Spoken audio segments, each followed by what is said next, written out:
예, 오늘은 이제 사도행전 보겠습니다. 자, 사도행전 9장 8절 말씀. 찾으셨나요? 같이 한 절이니까 합독하겠습니다. 시작. 우리 땅에서 일어나 눈을 떴으나 보지 못하고 사람의 손에 끌려 다메섹으로 들어가서.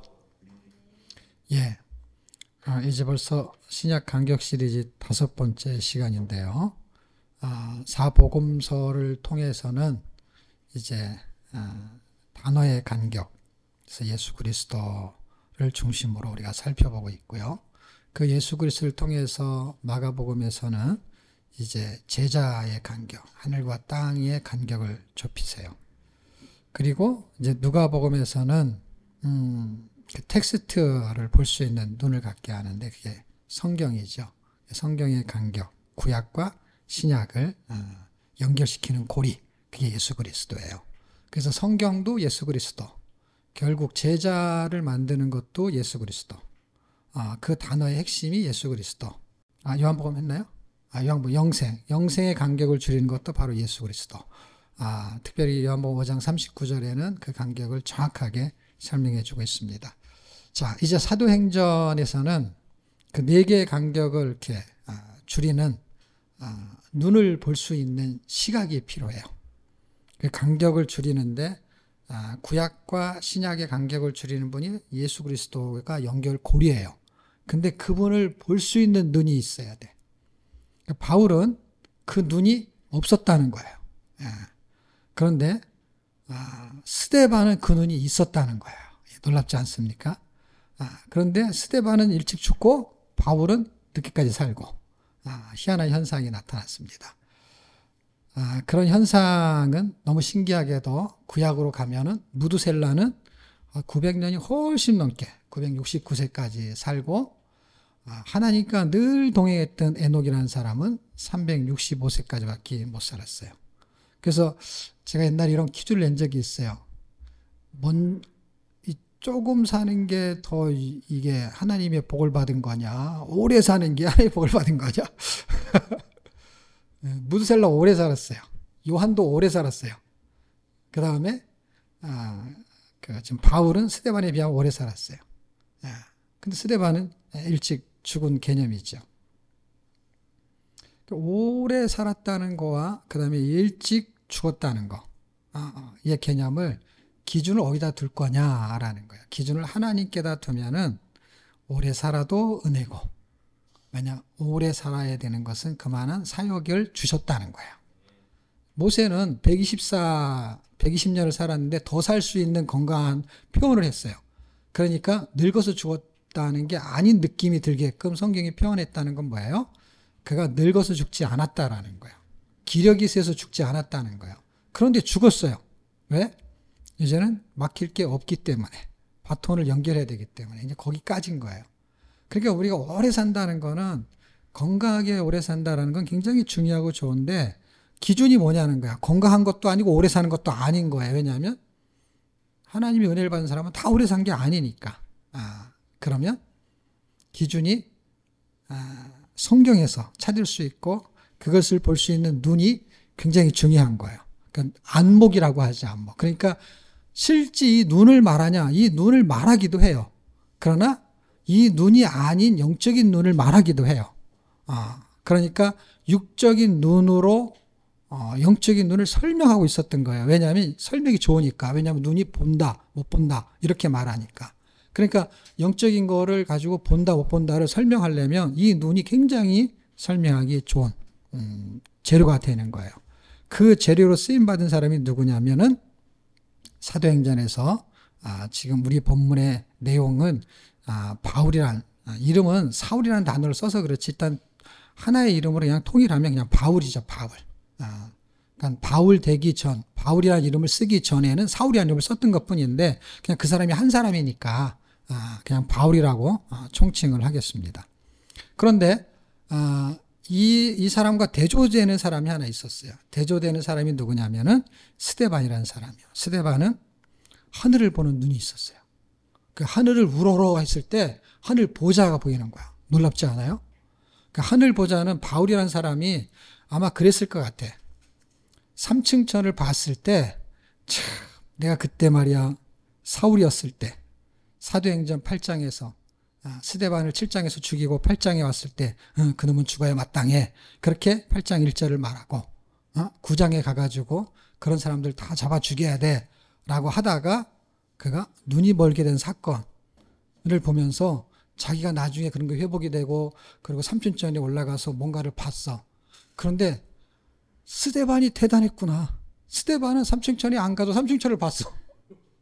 거기까지 기어 올라가야 되는데. 이야, 스데반이 대단한 사람이었구나. 하늘을 우러러보는데 하늘이 보이는 거야, 하늘이 보이는 거예요. 그게 육신의 눈이 아니잖아요. 근데 그 눈을 가지고 보면서 봤기 때문에 이 눈으로 설명을 하는 게 가장 용이하다. 왜? 하나님도 그렇게 설명을 해요.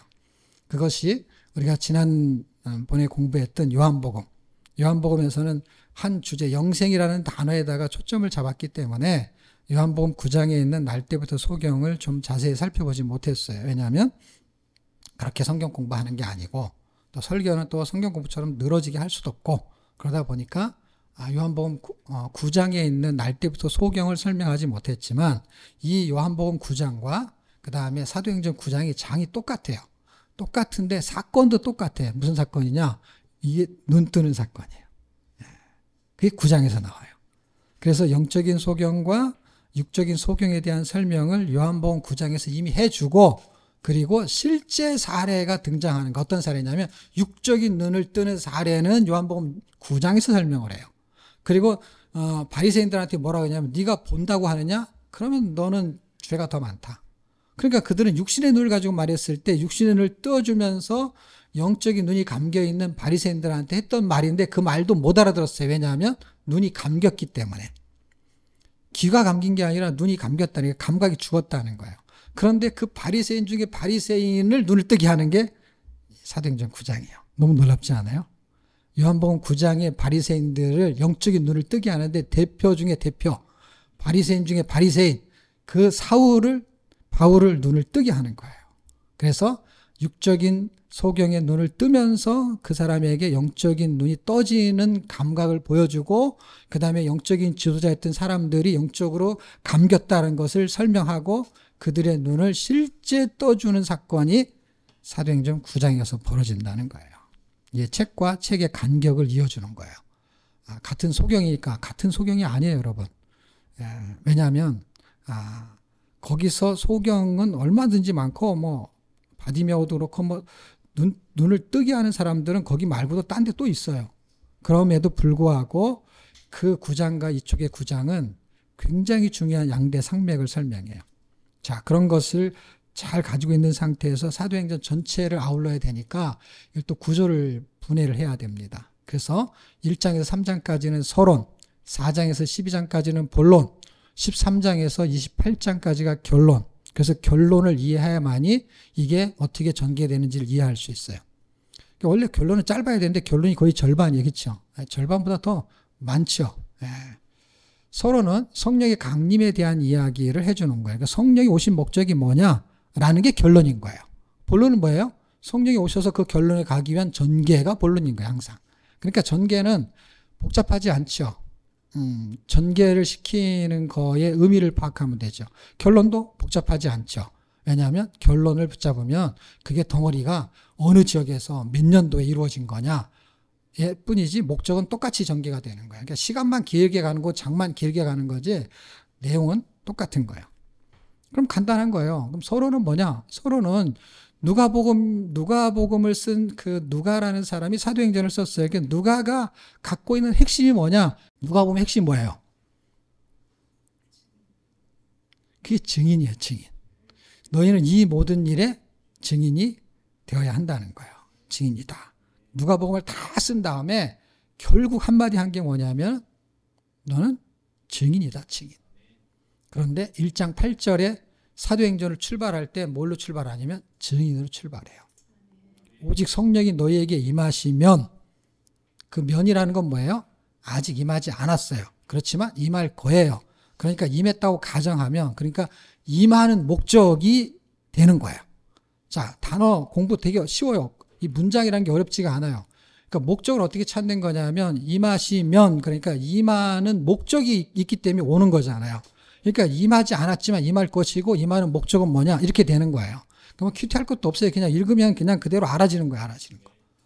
그러면은 임하시면 너희가 권능을 받고 그 권능을 통해서 뭐 예루살렘, 사마리아 그런 건 다 집어치우고, 왜냐하면 지역이라는 개념은 자기가 출발한 데부터 출발하니까. 그러니까 그 유대인이든, 그러니까 유대든 사마리아든 중요하지가 않아요. 왜 중요하지가 않냐면 그건 그 지역에서 말한 거니까. 그게 나에게 성령이 임하시면 그러면 내가 있는 자리에서 땅 끝까지 내 증인이 되리라. 그러니까 성령이 오신 목적은 뭐죠? 증인이라는 게 증인. 누가복음을 기록한 목적도 뭐죠? 증인을 만들려고. 그 증인을 만들기 위해서는 뭘 알아야 되죠? 누가복음. 간격. 성경을 알아야죠. 성경을 증거해야죠. 그 성경의 내용이 그리스도야. 그러니까 그리스도를 증거하지만 텍스트가 성경이니까 성경의 단어를 쓸 수 있는 거예요. 왜냐하면 아무 데나 갖다 놓고선 예수를 설명하는 게 아니라 성경에 근거한 예수를 설명해야 되는데 거기에 근거하지 않으니까 내가 예수야 이렇게 말해도 성경을 모르니까 그럼 그걸 따라가는 거예요. 그러니까 성경을 알아야만이 이단, 다시 말하면 진짜 영생이 누군지를 알 수 있는 것이죠. 그런데 그 누가라는 사람이 그 지식에 대한 증인이 그 다음에는 뭘로 연결하냐면 그걸 가지고 성령이 오시면, 그러면 성령이 임하면 일 때는 뭐예요? 성령 자체가 움직이는 거예요. 이제 나한테. 그러니까 삶의 증인이 되는 거야. 그러니까 첫 번째는 지식의 증인이 되는 거예요. 내용을 알아야지. 근데 그 내용이 내가 삶이 되는 거예요. 근데 삶은 언제 되느냐? 성령이 오기 전까지는 그냥 지식에 머문다는 거예요. 왜? 예수님의 제자들도 지식이 풍부했어요. 어떤 지식? 오병이어의 기적을 일으키는 그 지식. 다시 말하면 체험적인 지식이라는 거예요. 대단한 지식이에요. 그러니까 일반적인 지식하고 우리가 책으로 공부하는 지식하고 틀리는 지식이죠. 그런 체험적인 지식이 있음에도 불구하고 안 되는 거예요. 이게 놀라운 거예요, 여러분. 우리한테 그런 일이 발생하면 할 것 같은데 못하잖아요, 그 사람들이. 그럼 무슨 얘기예요? 우리도 못한다는 얘기예요. 근데 뭐가 일어나면 할 수 있느냐? 성령이 임하면. 그러니까 이게 두 가지가 필요한 거예요. 우리는 증인인데 두 가지가 필요한 거예요. 하나는 지식도 알아야 돼. 근데 이걸 딱 빼먹는 사람은 다 뭐가 되냐면 신비주의가 되는 거야, 또. 그래서 성경을 하나도 모르는데 막 성령이 임해가지고 진짜 그들이 막 병도 고쳐요. 그런데 이상한 길로 자꾸 가는 거야. 왜요? 성경이 말하는 길로 안 가고 자기의 감각으로 그냥 하는 거야, 감각으로. 귀신도 쫓아내고 질병도 고쳐요. 근데 이상한 짓을 자꾸 하는 거예요. 그래서 신비주의로 가요. 그래서 누가가 잘 설명한 게 뭐냐? 하나는 누가복음, 성경의 간격, 그 다음에 사도행전. 그것이 그 다음에는 성령이. 이 두 가지가 같이 임해야 되는 거예요. 네. 그리고 이 두 가지 중에 두 번째가 부족할지라도 첫 번째가 일단 기초로 있어줘야만이 안전할 수 있어요. 그 다음에는 성령이 임하시면 똑같이 증인이 되는 거예요. 병 고치는 게 아니에요. 증인이 되는 거예요. 3장에 가면 병을 고쳐요. 어떤 병이요? 안진병을 일으킨다니까요. 근데 안진병을 일으키는데 그 성령이 임하면이라는 뜻을 이해한 베드로가 병 고치는 은사를 사용했음에도 불구하고 뭐라 그래요? 증인이 되잖아요. 증인이 됐다는 게 너무 놀랍습니다. 보세요. 3장 보실래요? 3장 15절에 이제 1절서부터 이제 10절까지의 이야기가 안진병 일으킨 사건이에요. 그 사건을 토대로 이제 이야기가 전개되는 게 이제 11절부터죠. 그런데 15절이 뭐라고 말해요? 네, 증인이라는 거, 이 얘기를 하는 거예요. 봤지? 내가 얼마나 병자를 잘 고치는지 이런 얘기를 한 게 아니라 우리는 그래서 이 육적인 안진병이 일으키는 질병 치유가 영적인 안진병이 일으켜 세우려고 하는 것이 목적이다라는 거예요. 그래서 증인이라는 거야. 그러니까 병을 고치는 목적도 증거하기 위한 수단이었던 것이 되는 것이죠. 그래서 1장에서 3장까지의 이야기의 핵심은 증인인데 성령의 강림에 대한 이야기를 해주고 있어요. 그게 서론이에요. 그러니까 성령이 왜 오시느냐 하는 거에 대한 목적을 찾아야 되는데 그게 뭐라고요? 증인이라는 게 증인. 2장에서도 증인이라는 단어를 써요.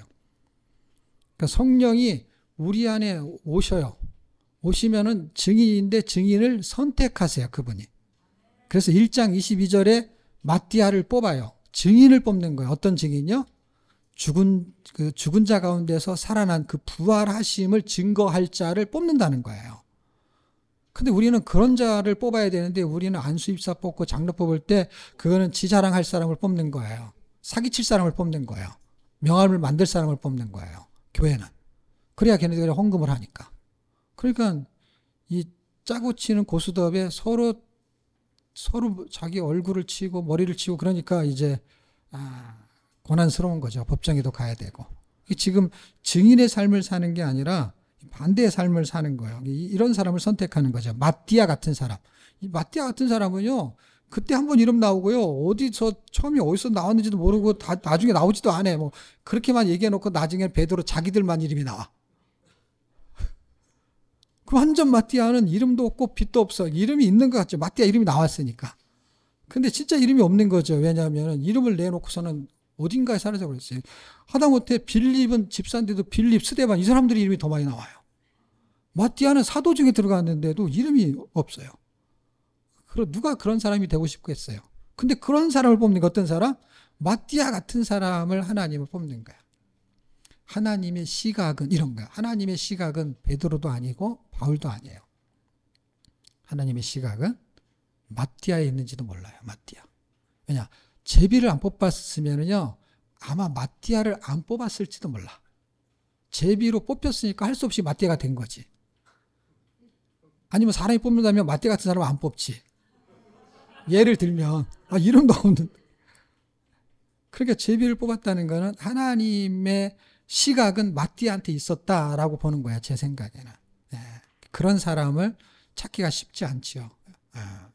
자, 어쨌든 1장, 2장에 가면은 성령이 2장에서 성령이 강림해요. 강림하신 목적이 뭐냐? 증인의 삶에 있는 거예요. 증인의 삶. 그 증인의 삶에 있다는 건 뭐예요? 2장에 증인을 1장에서 선택하세요. 2장 32절. 본론은 그렇게 중요하지가 않아요. 왜냐하면 본론은 엄청 많은 이야기를 줄여놓은 거예요. 근데 1, 2, 3장은요, 이제 초점을 잡는 것 때문에 굉장히 중요해요. 32절. 자, 보통 2장에서는요, 어떤 내용을 전개시키냐면은 설교를 하든지 강론을 하든지 하면은 2장에서는 성령 강림에 대한 이야기를 해요. 3장에서는 안진뱅이 이야기를 합니다. 그런데 그렇게 하는 이야기의 목적을 찾아야 돼요. 사도행전 전체의 목적은 1장 8절 증인이야. 그런데 증인인데 성령이 오셨어. 증인을 채택해요. 선택해. 그 오셨어 하고 싶은 게 뭐냐? 증인의 삶을 원하는 거야. 그 증인이 되기를 성령이 오시려는 거는 증인을 만들려는 거고, 그분이 우리 안에 들어와셨어요. 들어온 것은 이제 지식만 가지고 사는 게 아니라 그분으로 사는 것으로 바꾼 거야. 증인의 삶이 되는 거야. 그래서 증인의 삶이 어떤 거냐 할 때 그것은 2장 32절. 이 예수를 하나님이 살리신지라 우리가 다 이 일의 증인이라. 이 사도행전은 계속해서 증인에서 초점을 잡아요. 근데 이 증인이 앞에 선행사가 있어요. 그게 뭐냐면 뭐의 증인이냐 이거야. 뭐의 증인이죠? 예수인데 어떤 예수? 부활한 예수. 부활한 예수. 그게 1장 22절에 하는 거예요. 거기에 초점이 1장 22절.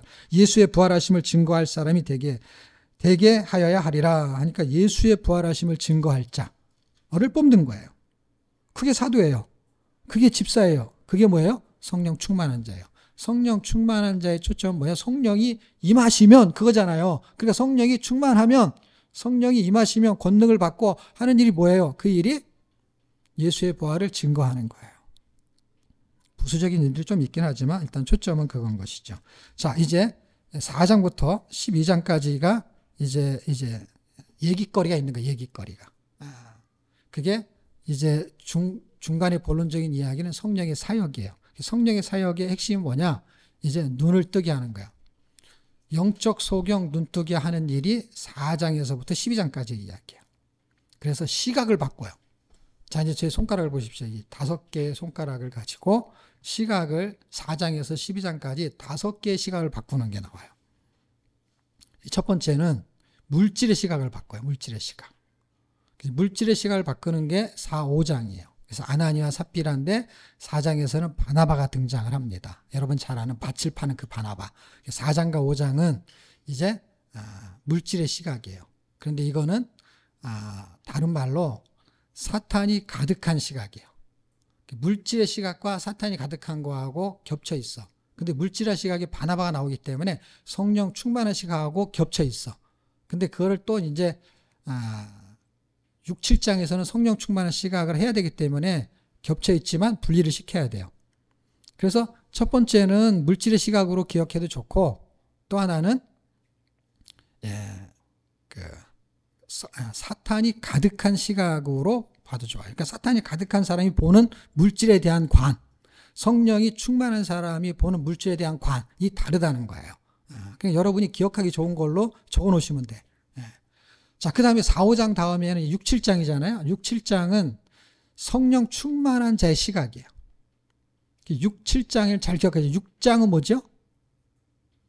6장은 7 집사를 뽑는 거잖아요. 성령 충만한 자의 시각이 있겠지, 당연히. 그래서 사탄이 가득한 자의 시각에서 대조적으로 설명하려는 거예요. 이게 기억하기 좋으면 그렇게 기억하라는 거예요. 근데 내용이 물질에 대한 이야기가 나온다는 거예요. 그 다음에 이 6, 7장일 때 7장은 스데반 사건이 나오는 거잖아요. 성령 충만한 사람이 나오는 거예요. 그 충만한 사람의 시각은 진리의 시각이에요. 진리를 보는 눈. 진리. 그게 달라요. 그 다음에 세 번째는 4, 5, 6, 7. 이 2장씩이에요. 계산하기 되게 좋죠. 4, 5, 6, 7. 그 다음에 8, 9장이죠. 8, 9장은 사울의 시각. 사울의 시각은 뭘 말하냐면은 바울이라는 사람. 그러니까 바울이 되기 전. 그러니까 회심하기 전에 사울이죠. 그러니까 사울의 시각. 단어를 사울이라고 써야죠. 사울의 시각이죠. 그 사울의 시각은 어떤 시각이냐면 사울은 눈을 감고 있는 사람이에요. 요한복음 9장에 있는 사람처럼. 그러니까 눈뜬 장님의 시각. 영적인 눈뜬 장님. 근데 사실 육적으로 눈 떴어요.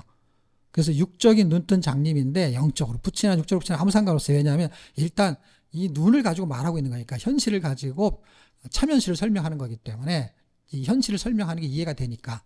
그러니까 눈뜬 장님의 시각이야. 딱 9장에서 눈이 딱 떴는데 보지 못하고 그래서 눈뜬 장님이라는 거야. 눈을 감고 있는 장님이 있고 떴는데 안 보이는 사람이 있거든요. 근데 지금 바울은 9장 8절에서 눈을 떴으나 보지 못하고 그러니까 그걸 줄이면 눈뜬 장님이 되는 거예요.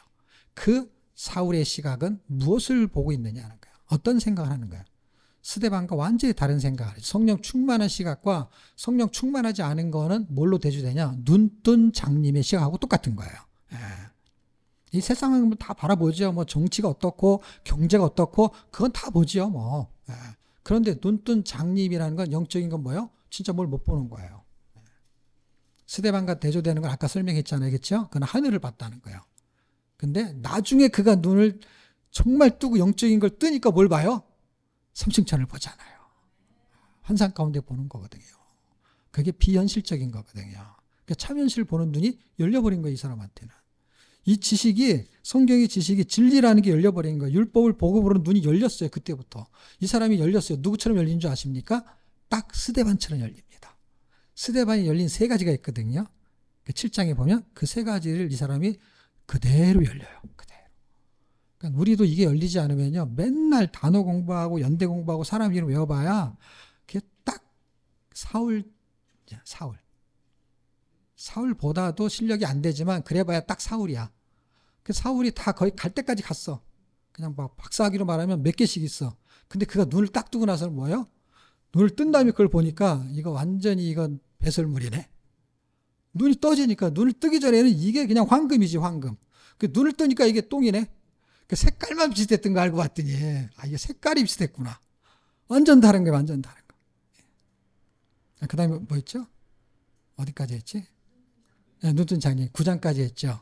자, 여기서는 항상 불규칙 동사가 움직이듯이 여기서는 10장 한 장만 가는 거예요. 이걸 잘 기억하셔야 돼요. 10장만 기억하시면 돼. 4번째는 10장. 베드로의 시각. 사울의 시각, 베드로의 시각. 외우기 쉽지 어렵지 않아요. 사탄의 시각, 그 다음에 성령의 시각. 앞에 가득한 충만 헷갈리니까 사탄의 시각, 그 다음에 성령의 시각, 그 다음에 사울의 시각, 베드로의 시각. 베드로의 시각을 통해서는요, 유대인과 이방인에 대한 시각을 바꿔버려요. 무엇을 통해서? 음식을 통해서. 먹는 문제를 통해서. 고넬로 집안에 성령이 충만한데, 성령이 부심이 있어요. 성령 강림이 있었단 말이에요. 2장의 강림이 유대인한테 있었는데 이방인한테 있단 말이에요. 10장에 가니까. 그래서 놀래 자빠지는 거예요, 베드로가. 놀래 자빠지면서 이 시각이 열린 거예요. 유대인의 시각이 이방인의 시각으로 열리는데, 그 열리는 것을 보여주고 그거의 사도는 누구를 쓰냐면 사울을 갖다 쓰는 거예요. 베드로를 쓰는 게 아니라. 그리고 11장과 12장은 교회의 시각이 바뀝니다. 그래서 유대인과 이방인의 시각이 뭘로 바뀌냐면 예루살렘 교회와 안디옥 교회의 시각이 바뀌어요. 그러니까 뭐예요? 유대인의 교회와 이방인의 교회에 대한 시각을 확 바꿔버립니다. 그러면서 교회의 목적을 설명해줘요. 시각을 바꿀 때는 항상 목적이 있다는 걸 기억하셔야 돼. 시각이 바뀌는 거는 목적이 있는 게 목적. 그래서 그 목적이 있어야만이 시각이 바뀌는 의미 부여가 되는 거예요. 그리고 결론은요, 13장에서 28장까지요. 거기는 성령의 행정. 자, 성령의 강림 서론, 그 다음에 성령의 역사, 그 다음에 13장부터는 성령의 행정, 성령이 이제는 움직이시는 거예요. 왜냐하면 1장 8절에 성령이 임하시면 움직이잖아요.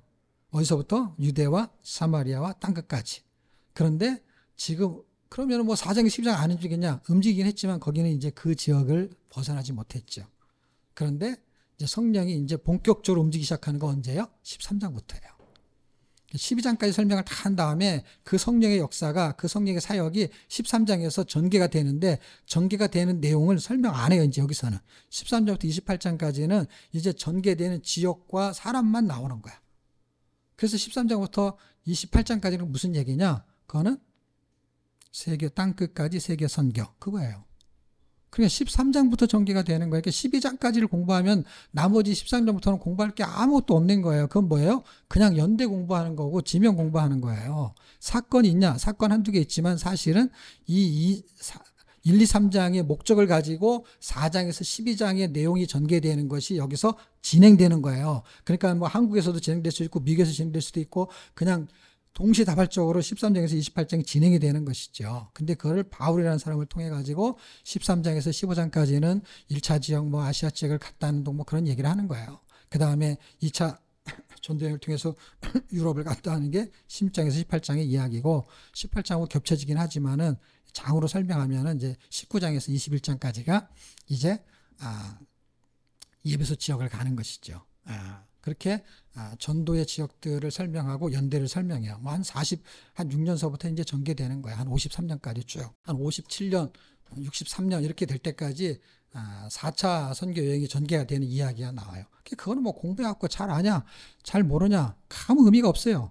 1차냐, 2차냐, 3차냐, 몇 장부터 몇 장이냐 하는 거는 그 성경 읽는 흐름을 이해하기 위해서 그냥 제목 정도 알아두는 정도로 그냥 이렇게 학습하는 정도지, 뭐 모르면 그냥 적어 놓으면 되는 거고 성경에 다 써 있고. 그렇게 해서 뭐 22장에서 28장까지 이제 22장 이제 잡힌 21장 끝에 잡히죠. 그래서 22장부터는 잡힌 이후에 28장 로마로 갈 때까지의 여정을 말하는 거니까 뭐 가이사를 갔다 왔다 하다가 이제 유럽으로 강풍이 있고 뭐 이래서 가는 거예요. 그럼 뭐 자세하게 설명할 게 없어요. 딱 뭐냐? 결론은 세계 선교예요. 땅 끝까지. 그러니까 무슨 얘기예요? 세계 선교니까 성령 충만한 사람의 삶이니까 증인의 삶을 사는 거예요. 그냥 쭉 가다 죽을 때까지 이렇게 살다 끝나는 거예요. 그거는. 출발은 뭐냐? 성령이 임했어요. 1장에 3장. 왜 임했냐? 예수 그리스도가 이 땅에 오셔가지고 누가 보면 가셨어요. 나중에 오신다고 했어요. 그래서 부활하시고 40일 동안 사시다가 오순절 10일 만에 오셨어요. 그게 사도행전 2장이에요.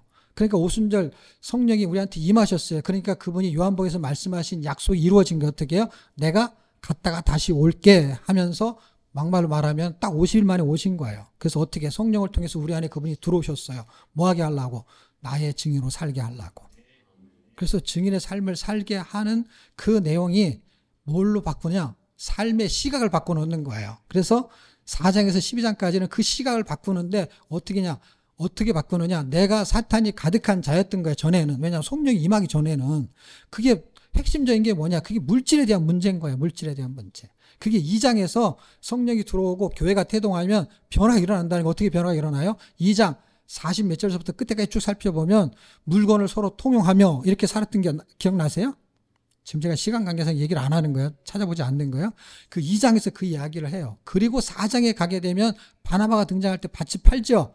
팔기 바로 위에 절들을 보십시오. 보면 똑같은 2장에 있는 후반부 얘기를 4장 후반부에서 또 하는 거예요. 서로 물건을 통용하며 이렇게 하는 거예요. 그러니까 통용했던 이야기를, 이론적인 이야기를 2장에서 했다고 치자고요. 그리고 실제 사건을 설명하는 게 4장인 거예요.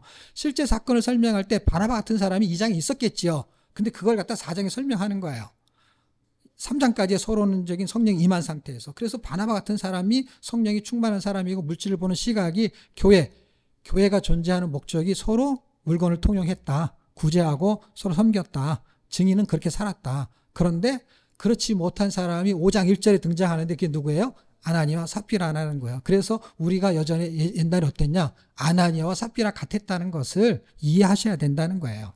왜냐하면 성령이 임하기 전에는 결국은 세상의 욕심대로 살았으니까, 그게 에베소 이야기니까, 그게 골로새 이야기니까. 그러니까 그렇게 살다가 성령에 가득한 사람이 바나바인데 성령에 가득한 사람이 그렇게 사는 걸 딱 보니까 너무 부러운 거야.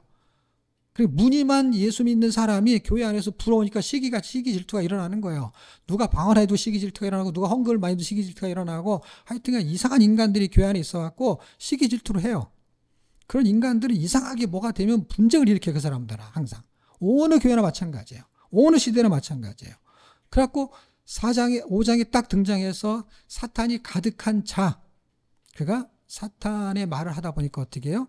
물질을 드리고 싶어서 형식적으로 드리지만 그게 아까운 거예요. 그러다 어떻게 감추다가 어떻게 해요? 생명을 잃어버리게 되죠.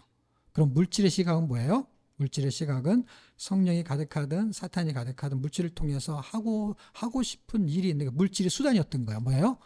가난한 사람을 위해서 생명을 살리는 일을 하고, 또 하나는 뭐예요? 자기가 죽는 일이 되는 거예요. 이 사람도 밭을 팔아가지고 일부를 드렸는데도 불구하고 성령을 속여서 죽어버렸잖아요. 그러니까 뭐예요? 영이 죽어버리는 거예요. 그러니까 신앙생활은 겉으로 보면 별일 아무것도 없어요. 아무것도 없는데 영적으로 절대로 잘하지 않아요.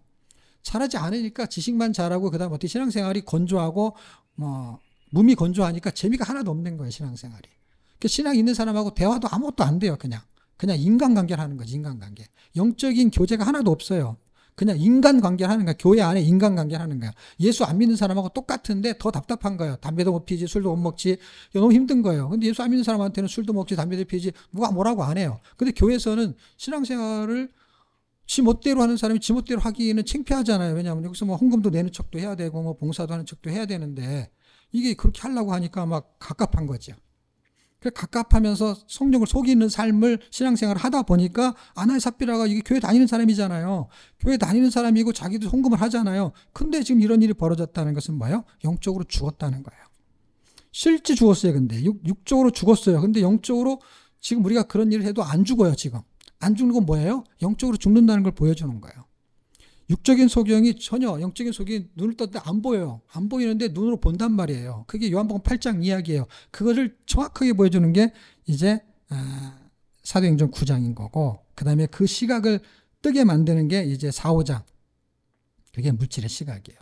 생명을 살리거나 죽이는 도구가 되는 게 물질이에요. 그 물질이 시각을 잘못 갖게 되면 영이 죽는 거예요. 영이. 물질이 문제가 아니에요. 얼마큼 헌금했냐? 그 별로 안 중요해요. 우리끼리 중요한 게 우리끼리. 네. 하나님이 정말 물질을 통해서 뭘 하고 싶다면 바나바 같은 사람을 쓰겠죠. 바나바 같은 사람. 근데 아나니아 삽비라 같은 사람을 통해서 하나님 영광 받을 일 없기 때문에 그것 때문에 선교가 된다라고 생각하면 오해라는 것이요. 오해. 자기 이름을 낼 거니까 어차피 그 사람은. 자기 이름. 선교는 하나님의 영광인데 자기 이름이 나는데 하나님이 뭐 하려고 그 일을 하겠어요? 하나님은 안 하죠. 왜? 여러분 잘 아는 기도원의 300용사가 왜 300용사예요? 미디안에 가서 승리를 거두면 300명이나 32,000명에 가갖고 거두면 승리를 했다고 하면은 기도원이 네가 잘했다고 할 거 아니냐. 그리고 이스라엘 너희가 인구수를 많이 가서 이겼으니까 네가 구원을 했다고 할 거 아니냐. 그래서 300명을 줄여놓으면은 절대로 이길 수 없는 그 인원을 가지고 이기면 이건 하나님이 하셨구나 이렇게 말할 거 아니냐. 그래서 사람의 마음을 다 알고 있다는 거예요. 하나님이. 다 알고 있기 때문에 속일 수가 없는 거예요. 우리는 속일 수 있죠. 우리끼리는.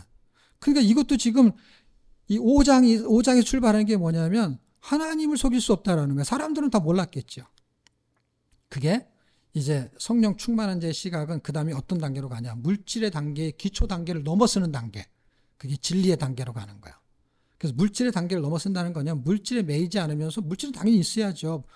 밥을 먹고 살아야 되니까. 그 물질을 책임지는 단계를 넘어서는 거. 하나님 책임지는 수준을 넘어선 사람한테 그 다음에 시각이 있다라는 거야. 이해가 됐어요? 1차원적인 시각은 물질의 시각이에요. 그 다음에 2차원적인 시각은 그것은 진리에 이르는 시각인데 성령 충만한 자의 시각이에요. 그것은 눈을 뜨는 거예요. 성령 충만한 자의 그 관점이 달라지는 거예요. 그게 6장은 그런 집사를 설명하는 거고 그들 중에서 대표적인 사람이 7장에서 스데반이 등장하는 거예요. 그 스데반이 등장해서 그가 보여주는 세 가지가 있는데 7장 42절, 44절, 55절, 56절 그것이 눈을 뜨는 거예요. 어떤 눈이요? 구약을 관통하는 눈이 있어요. 성경을 관통했어요. 이 사람 벌써. 그 구약의 역사가 왜 그렇게 진행됐는지를 알아버린 거예요. 그래서 역사를 관통해요.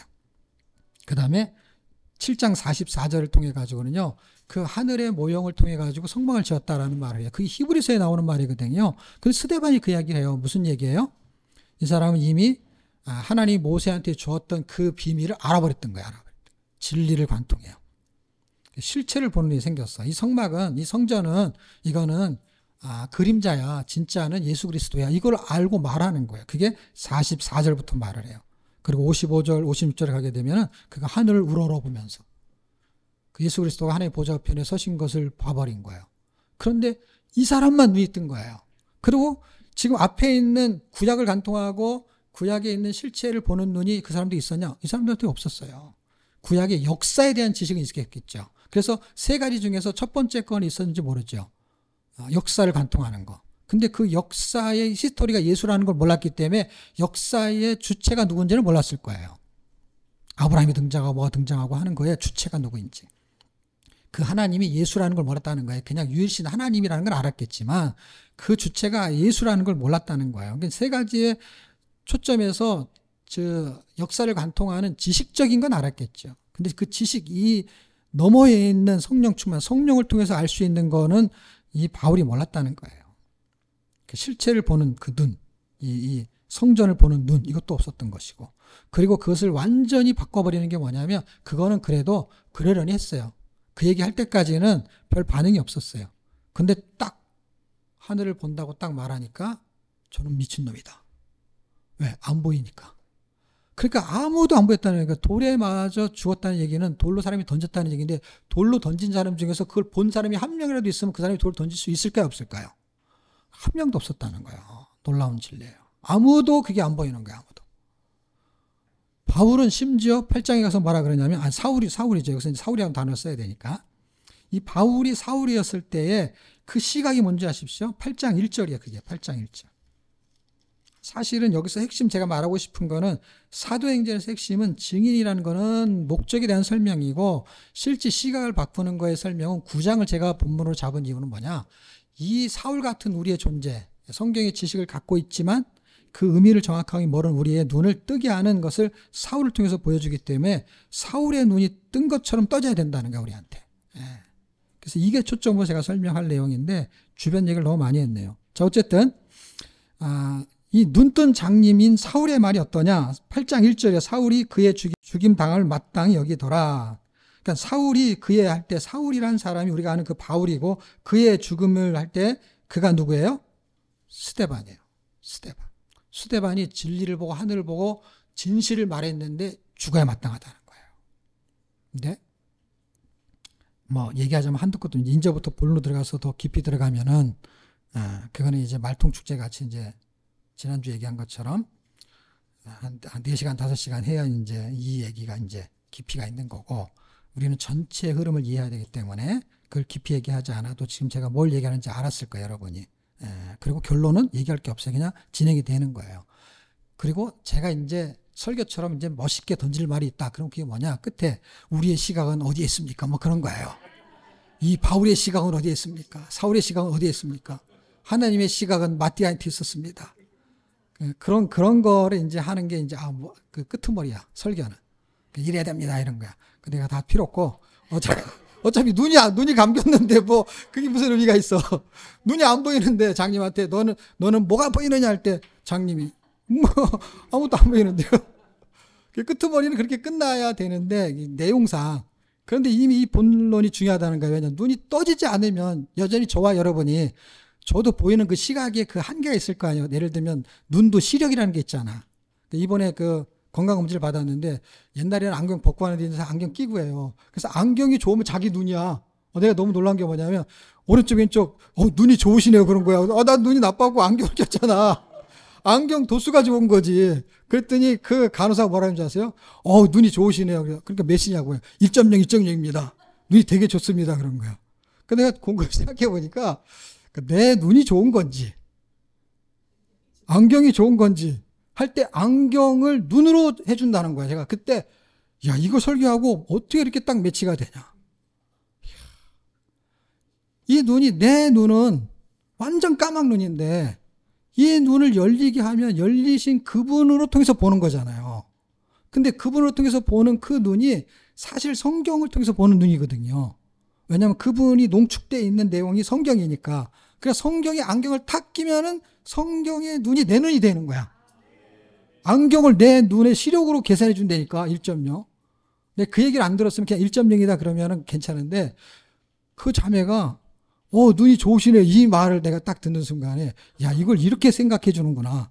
그럼 우리가 지금 육신이 형편없어도 우리가 죄인 덩어리인데도 의롭다고 하는 거는 내가 그걸 감싸고 있는 그걸로 본다는 거잖아요. 예수로 옷 입는 것으로. 나는 실제 눈이 나빠. 근데 안경을 끼니까 눈이 좋네요. 이렇게 말하는 것이 지금 현실에서 하고 있잖아요. 이 건강검진하는 데서. 의사가, 의학자들이 결국에는. 그렇게 해서 말을 한 거니까 그렇게 해도 된다고 정해진 거겠죠. 그러면 지금 예수님이 우리한테 오셔가지고 우리가 죄인인데 우리를 의롭게 칭해주는 것은 사실 그분 때문에 의로운 거잖아요. 내가 의로운 게 아니고. 그럼 내가 진짜 눈이 좋은 게 아니라 눈은 형편없는데 어떻게 해요? 성경 안경을 딱 끼니까 어떻게 해요? 하늘이 보이는 거예요. 저는 스데반에게 하나님의 그는 성령이 충만했다라고 말하잖아요. 성령이 충만했다라는 것을 다른 각도에서는 그 성령이 충만한 어떤 역사가 있겠죠. 근데 그가 성경을 이미 알고 있었잖아요. 그 성경의 눈으로 그걸 믿었던 거예요. 성경에서 말하고 있는 걸 믿은 거야. 근데 그것을 그분은 하늘에 계시고 그분이 보좌에 앉으시고 이게 다 성경에 있는 거잖아요. 그래서 그 성경을 믿고 그 성경의 눈으로 본 거예요. 그냥. 그랬더니 그게 보이는 거야. 성경의 눈으로.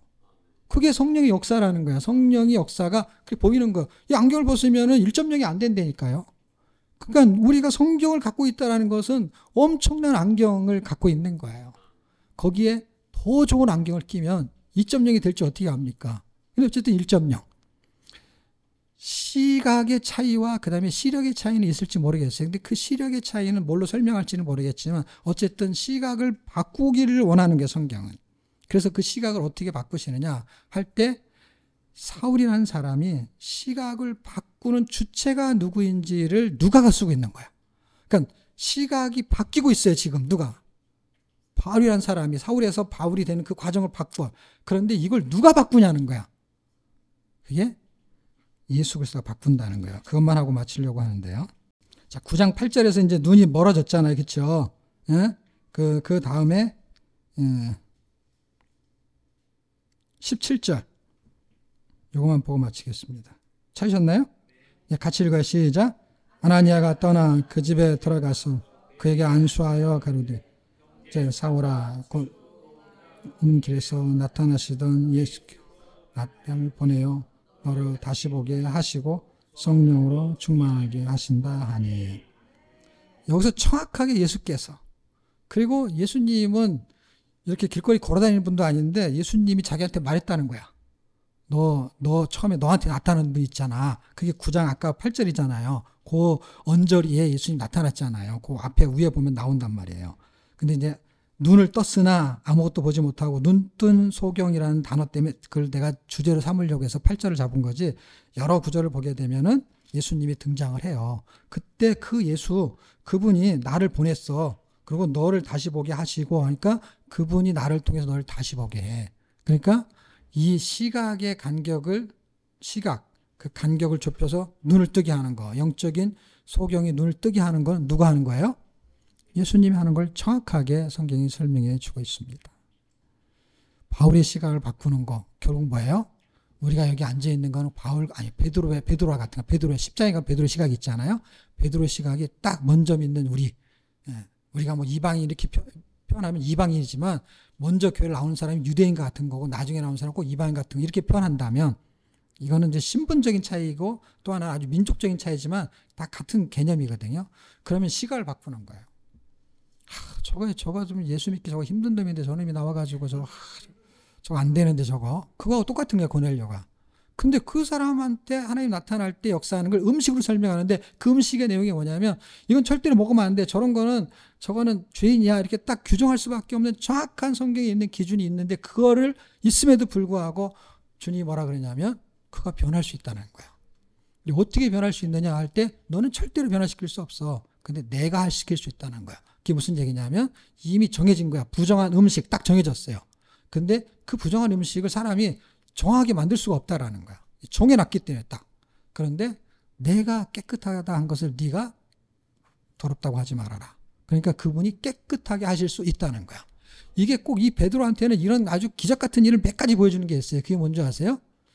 이 바늘귀에 낙타가 들어가냐 못 들어가냐 한 것도 베드로야. 베드로가 등장을 해요. 그러니까 이건 누가 하냐? 이건 하나님만이 하신다는 거 어떤 거예요? 구원받는 거, 용서하는 거, 천국 가는 거. 이것도 뭐예요? 이것도 성령이 임하는 거. 저 이방인, 저 형편없는 거한테도 이 음식을 깨끗게 하는 것처럼 그게 성령이 임할 수 있다라는 거예요. 그러니까 시각을 바꾸는 거예요. 새로운 시각을 갖는다는 것은요, 놀라운 하나님의 은혜입니다. 하나님의 시각, 사울의 시각, 베드로의 시각, 스데반의 시각, 스데반이라는 단어를 성령 충만한 자로 해서 그랬지, 스데반의 시각, 이런 사람들의 시각이 하나님의 은혜로 진리를 보고 시각이 바뀌었어요. 우리 또한 우리가 보는 시각의 눈이 어디에 있어야 되냐, 우리는 무엇을 보냐는 거예요. 그럴 때 우리가 정확한 시각을 보려면 안경을 껴야 되는데 그게 우리의 시각이 성경이기를 축복합니다.